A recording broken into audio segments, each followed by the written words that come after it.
सर्व मंगल मांगल्ये शिवे सर्वार्थ साधिके शरण्ये त्र्यंबके गौरी नारायणी नमोस्तुते। नमस्कार मंडळी, श्री स्वामी समर्थ। सर्वप्रथम आपल्या सर्वांना लवकरच येणाऱ्या दिवाळी सणाच्या मंगलमय शुभेच्छा। येणारा हा दिवाळी सण तुमच्या सर्वांच्या जीवनामध्ये सुख, समृद्धी, आनंद, भरभराट घेऊन येऊ। माता लक्ष्मीच्या कृपेने तुमच्या सर्वांच्या सर्व इच्छा मनोकामना पूर्ण होत ही स्वामी महाराजांच्या चरणी तसेच माता लक्ष्मीच्या चरणी प्रार्थना करते आणि आपल्या आजच्या या नवीन व्हिडिओला सुरुवात करते। तर आपण आज या व्हिडिओमध्ये या दिवाळीच्या 5 दिवसांमध्ये फक्त एकदाच मी काही झाडं सांगणार आहे, तर त्या झाडांना स्पर्श करायचा आहे, म्हणजेच या झाडांची पूजा करायची आहे, सेवा करायची आहे आणि हा योग पुन्हा वर्षभर येणार नाही। म्हणूनच तुम्हाला या दिवाळीच्या 5 दिवसांमध्ये ही सेवा अवश्य करायची आहे, ज्यामुळे माता लक्ष्मी तुमच्यावर, तुमच्या कुटुंबावर प्रसन्न होणार आहे आणि तुमच्या जीवनामध्ये जी काही विघ्न, संकट, बाधा असतील, दारिद्र्य असेल तर ते दूर होऊन तुमच्या मुलाबाळांची, पतीची, घराची भरभराट होणार आहे, प्रगती होणार आहे। आता अशी कोणती झाडं आहेत ज्यांची आपल्याला सेवा करायची आहे, पूजा करायची आहे, याविषयीची अगदी थोडक्यात पण महत्त्वाची माहिती जाणून घेण्याकरिता व्हिडिओ शेवटपर्यंत पहा। त्याचबरोबर चॅनलवर जे नवीन आहे त्यांनी चॅनलला सबस्क्राइब करा आणि व्हिडिओ पाहत असताना व्हिडिओला लाईक करायला विसरू नका। दिवाळीच्या 5 दिवसांमध्ये माता लक्ष्मीने आपल्या घरामध्ये अखंड वास करावा यासाठी आपण अनेक उपाय करतो, सेवा करतो, माता लक्ष्मीचं पूजन केलं जातं। या माता लक्ष्मीच्या पूजनासोबतच आपल्याला अशा काही वृक्षांची पूजा करायची आहे ज्या वृक्षांमध्ये माता लक्ष्मीचा वास असतो, वास्तव्य असतं। या वृक्षांची पूजा केल्यानं माता लक्ष्मीचा आशीर्वाद आपल्याला, आपल्या कुटुंबाला लाभणार आहे। तर या दिवाळीच्या 5 दिवसांमध्ये आपल्याला ज्या पहिल्या झाडाची पूजा करायची आहे तर ते झाड आहे तुळशीचं झाड। तुळशीमध्ये माता लक्ष्मी वास करत असते आणि म्हणूनच आपण दररोज सकाळ संध्याकाळ या तुळशी मातेची पूजा करत असतो, सेवा करत असतो। आणि या दिवाळीच्या 5 दिवसांमध्ये जर आपण या तुळशीच्या झाडाची पूजा केली, या तुळशी मातेजवळ देशी गाईच्या तुपाचा दिवा प्रज्वलित केला, धूपदीप दाखवला, 11 प्रदक्षिणा घातल्या, तर या माता लक्ष्मीचा आपल्याला, आपल्या कुटुंबाला आशीर्वाद प्राप्त होणार आहे आणि अखंड वास माता लक्ष्मीचा आपल्या घरामध्ये राहणार आहे। म्हणूनच दिवाळीच्या 5 दिवसांमध्ये जास्तीत जास्त होईल तितकी आपल्याला तुळशी मातेची सेवा करायची आहे।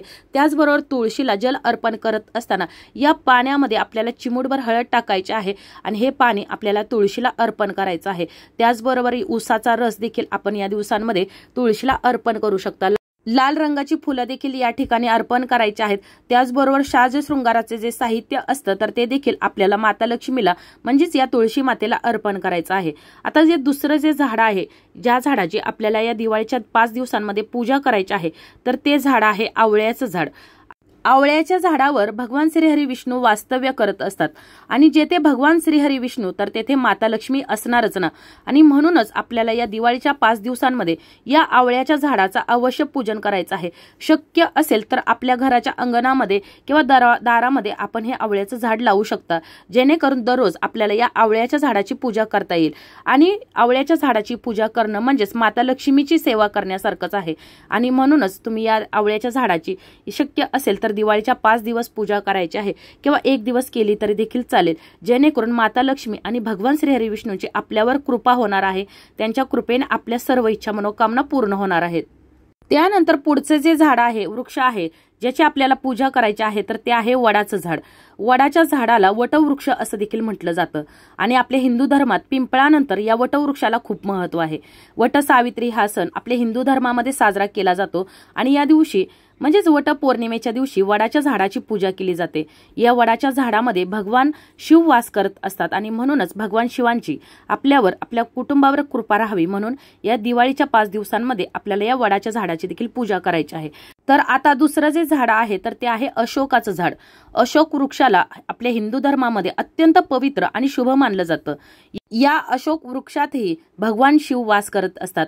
अशोक वृक्ष शोक हरतो असं म्हणतात आणि कोणतंही शुभ कार्य असेल तर या शुभ कार्यामध्ये अशोकाच्या पानांचा वापर केला जातो। घरामध्ये उत्तर दिशेला अशोकाचं जर झाड लावलं तर घरामध्ये सकारात्मक ऊर्जा संचारते, घरामध्ये सुख, शांती, समृद्धी टिकून राहते आणि म्हणूनच आपल्या घरामध्ये सुख, शांती टिकून राहण्यासाठी, लक्ष्मीचा वास राहण्यासाठी, भगवान शिवांचा कृपाशीर्वाद प्राप्त होण्यासाठी आपल्याला या दिवाळीच्या 5 दिवसामध्ये या अशोकाच्या झाडाची देखील पूजा करायची आहे।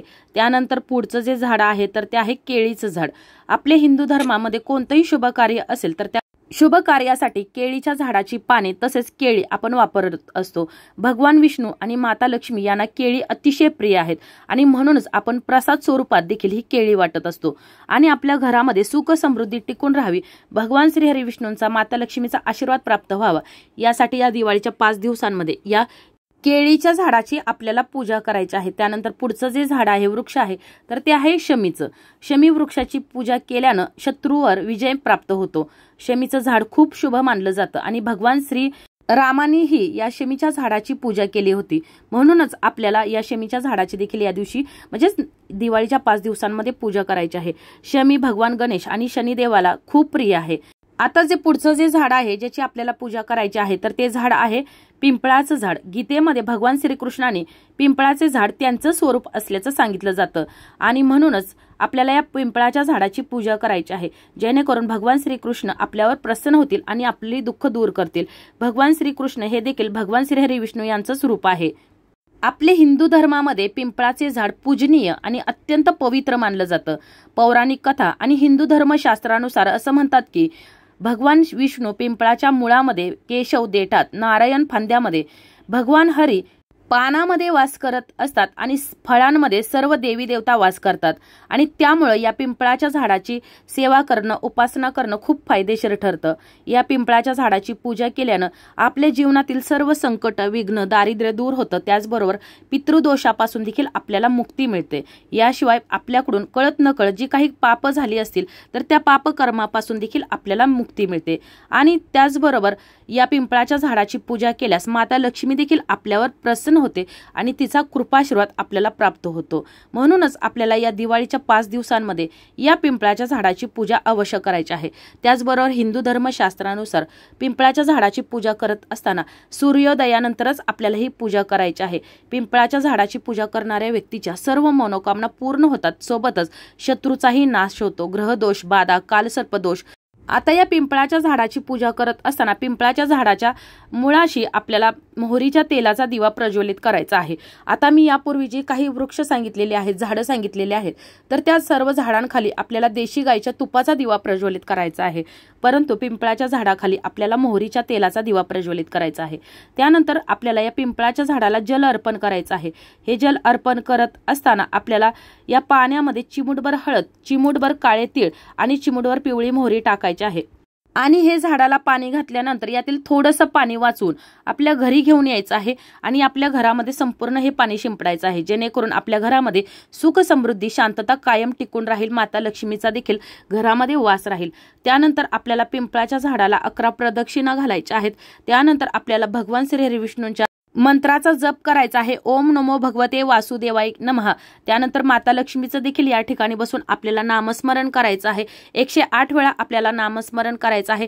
यावेळेला तुम्ही रुद्राक्षाच्या माळेचा देखील उपयोग या जपासाठी करू शकता। तर अशा प्रकारे आता मी तुम्हाला जी काही झाडं सांगितलेली आहेत तर या झाडांपैकी कोणत्याही एका झाडाची तुम्ही या दिवाळीच्या 5 दिवसांमध्ये पूजा करू शकता। शक्य असेल तर दिवाळीचे 5 दिवस तुम्ही या झाडांची पूजा देखील करू शकता। त्याचबरोबर आपल्या सर्वांच्याच अंगणामध्ये, घरामध्ये तुळशी माता असते, त्यामुळे आपल्याला या दिवाळीच्या 5 दिवसात तसेच दररोज देखील आपल्याला या तुळशी मातेची सेवा पूजा करायची आहे। तुळशीजवळ देशी गाईच्या तुपाचा दिवा हा दररोज 3 सांजेला प्रज्वलित करायचा आहे। माता लक्ष्मी 3 सांजेच्या वेळेला पृथ्वीवर वास करत असते आणि या दिव्याच्या प्रकाशाने ते आपल्या घराकडे आकर्षित होत असते, म्हणून हा दिवा आपल्याला तुळशीजवळ प्रज्वलित करायचा आहे। त्याचबरोबर जी काही झाडं सांगितलेली आहेत त्यापैकी तुमच्या जवळपास जे कोणतंही झाड असेल तर त्या झाडाची तुम्हाला या दिवाळीच्या 5 दिवसांमध्ये पूजा करायची आहे। कोणत्याही एका झाडाची पूजा केली तरी चालेल। ही सर्व झाडं आहेत तर या झाडांमध्ये माता लक्ष्मी आणि भगवान श्री हरी विष्णू वास करत असतात, त्यामुळे आपण कोणत्याही एका झाडाची ही पूजा सेवा करू शकता। जर तुम्हाला कोणत्याही झाडाची सेवा करणं जरी शक्य झालं नाही तर देखील तुम्ही तुळशी मातेची या दिवाळीच्या 5 दिवसांमध्ये तसेच दररोज सेवा करायची आहे, पूजा करायची आहे। त्याचबरोबर अजून एक झाड राहिलं ज्याची आपल्याला या दिवाळीच्या 5 दिवसांमध्ये पूजा करायची आहे तर ते आहे औदुंबराचं झाड। औदुंबरामध्ये देखील भगवान श्री हरी विष्णू, माता लक्ष्मी तसेच दत्तगुरु वास करत असतात आणि त्यामुळेच आपल्याला या दिवाळीच्या 5 दिवसांमध्ये या औदुंबराची देखील पूजा करायची आहे, जल अर्पण करायचं आहे, धूपदीप दाखवून अक्षदा फुलं व्हायची आहेत आणि अशा प्रकारे आपल्याला या सर्व वृक्षांची किंवा मी जे सांगितले आहे त्यापैकी कोणत्याही एका वृक्षाची तुळशी मातेची सेवा करायची आहे, पूजा करायची आहे, जेणेकरून आपल्यावरची आपल्या कुटुंबावरची सर्व संकट विघ्न या माता लक्ष्मी भगवान श्री हरी विष्णूंच्या कृपेने दूर होतील। कोणतीही सेवा करत असताना मनापासून आणि श्रद्धेने करायला हवी। त्याचबरोबर सेवा करत असताना उपाय करत असताना त्याला मेहनतीची देखील जोड असायलाच हवी। अशा प्रकारे आपल्याची ही माहिती आजचा हा व्हिडिओ इथंच थांबवते। ही माहिती हा व्हिडिओ तुम्हाला कसा वाटला कमेंट करून जरूर कळवा। काही जर अडचणी असतील समस्या असतील तर तुम्ही मला कमेंटमध्ये विचारू शकता। व्हिडिओ आवडला असेल तर चॅनलला सबस्क्राइब करा, हा व्हिडिओ जास्तीत जास्त शेअर करा जेणेकरून ही माहिती सर्वांजवळ पोहोचेल आणि याची पुण्यप्राप्ती तुम्हालाच होईल। लवकरच भेटू अशाच एका नवीन माहितीमय आणि भक्तिमय व्हिडिओ सोबत। तोपर्यंत धन्यवाद।